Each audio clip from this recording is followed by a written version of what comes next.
In the article called The Colonialism and the African Experience by Vincent B. Capoya, the two largest colonial powers in Africa were France and Britain, both of which controlled two-thirds of Africa before World War I and more than 70% after the war. Europe justified its civilizing missions in Africa as a moral duty to uplift Africans from their primitive state. Why was Europe interested in Africa in the first place? Ali Marzoui suggests that the first reason has to do with the need to gather scientific knowledge about the unknown. Africa, then referred to as the Dark Continent, provided just the right kind of challenge. It held a lot of mystery for European explorers who traveled, observed, and recorded what they saw.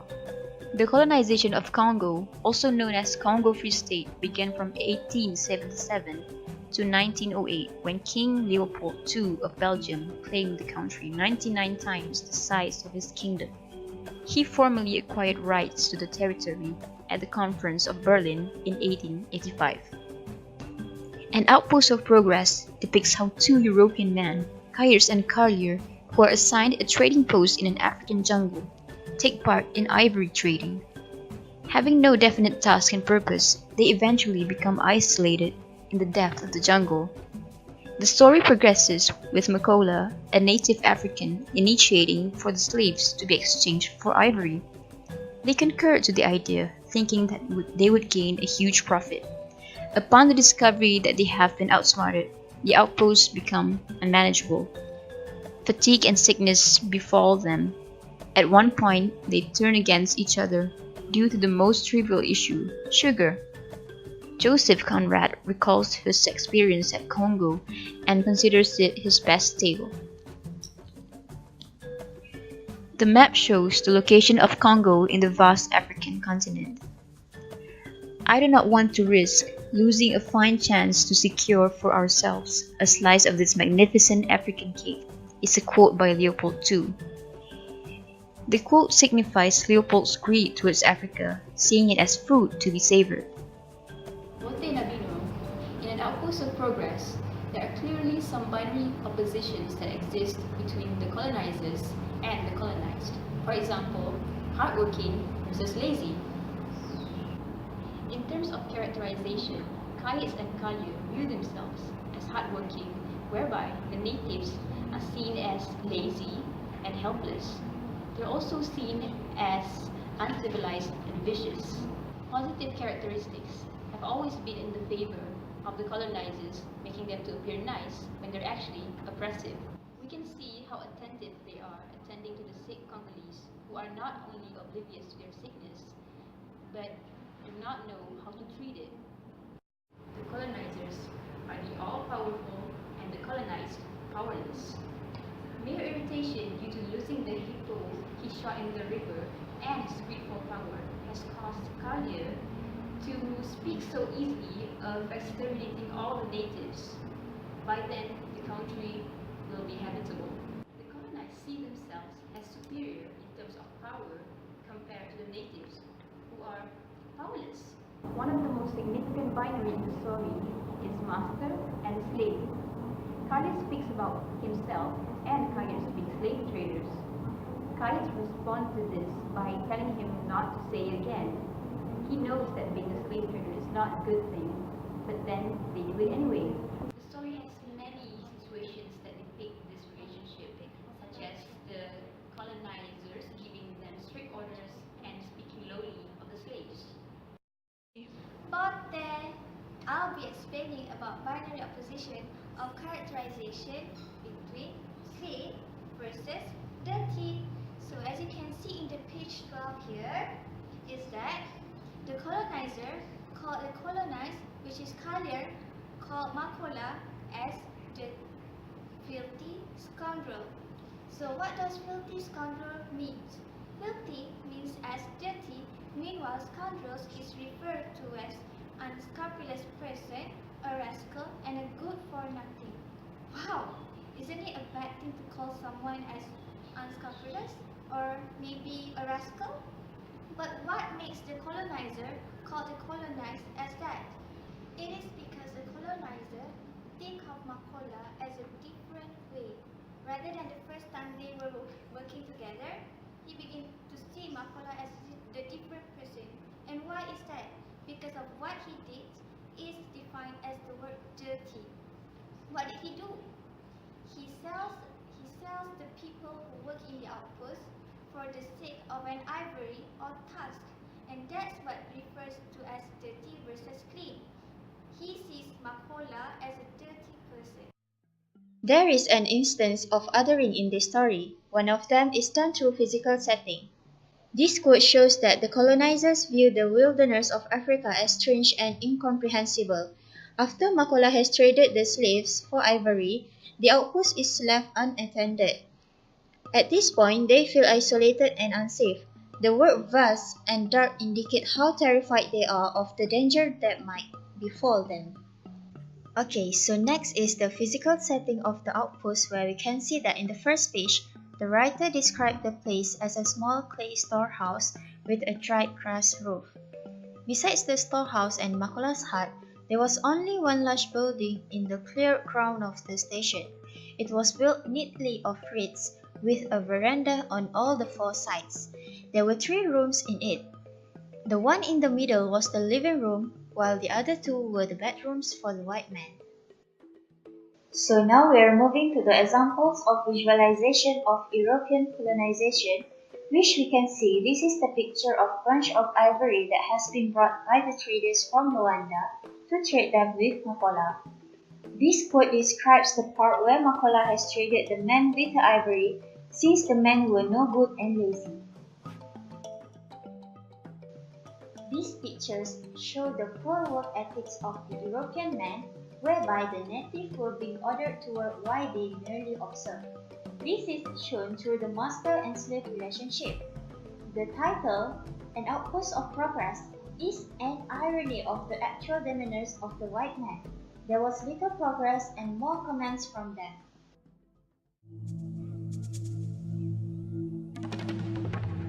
Going up that river was like traveling back to the earliest beginnings of the world, when vegetation rioted on the earth and the big trees were kings. An empty stream, a great silence, an impenetrable forest. The air was warm, thick, sluggish. There was no joy in the brilliance of sunshine.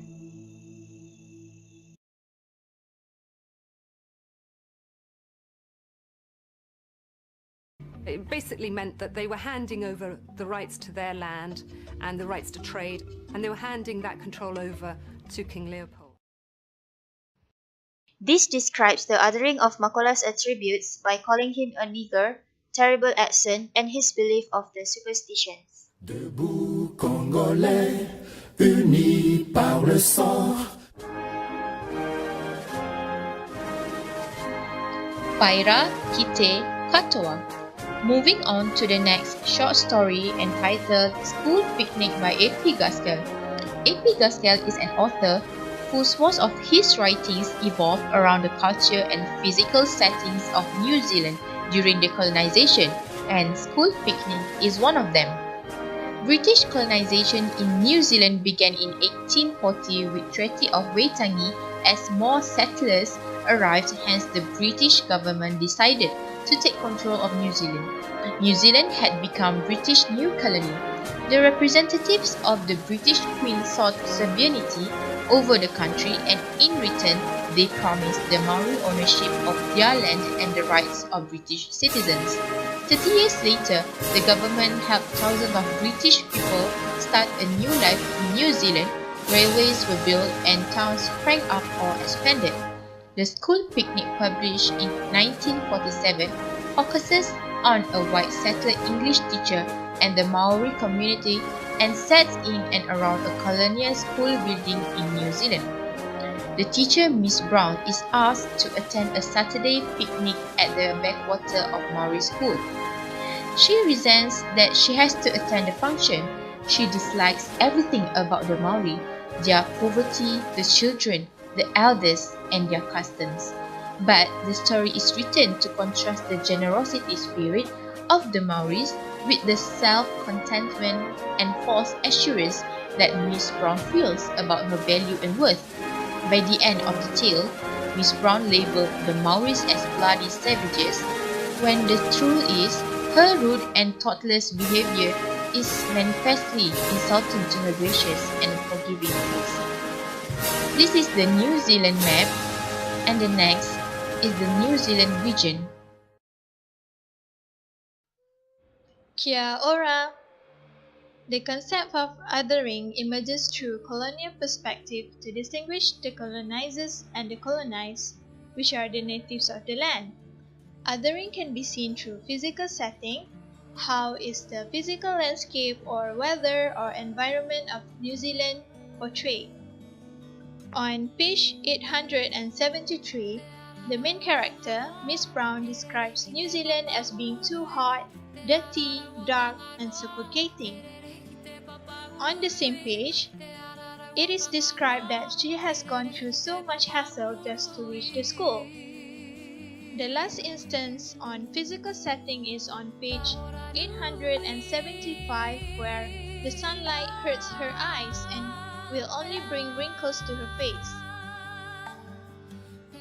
Othering through cultural setting of New Zealand, in spite of the types of exaggerated descriptions of Maori community, is also portrayed. On page 880, Miss Brown, who is unfamiliar with Maorian culture, misinterprets Fatty's body movements and facial expressions as mocking her. The truth is, those are a part of Haka dance, which is the main part of Maorian culture. Further exaggeration of Maori community and their culture can be seen through the descriptions of their Haka movements, especially the words smack, twitching, jerking, which is mentioned twice, sweaty and coughing, implying barbaric and malicious environment.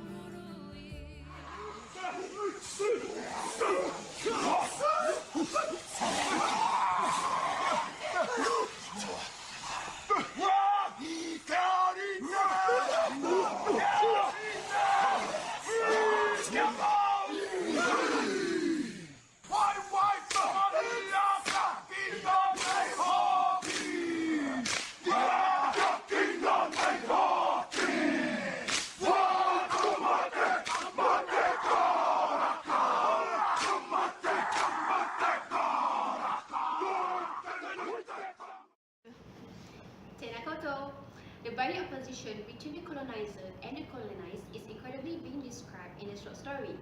They are based on language, physical appearance, and attitude. On page 873, Miss Brown is described as an elegant and feminine woman. She wears skirt, nail polish, and carries compact powder and handbag. However, on page 874, one of the native, Fatty, is being described to have terrible sense of fashion and can be seen through the word disgracefully to describe his pants. On page 875, George is described beautifully like a white man would dress. But on page 974, Old Aragawa is awfully described as the comparison between the language can be found on page 874 and 877.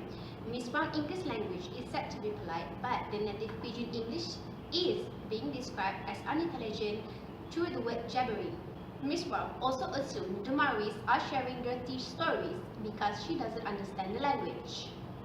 The binary opposition, based on the attitude of the colonizer and the colonized, can be found on page 875.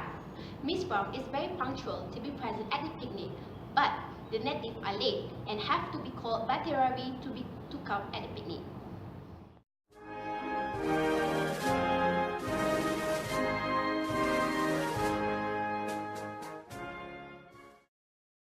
Melesi, toko manana, Ikala malamu. Noho orang Maira. Hey, kau namai. Kaki ti ano?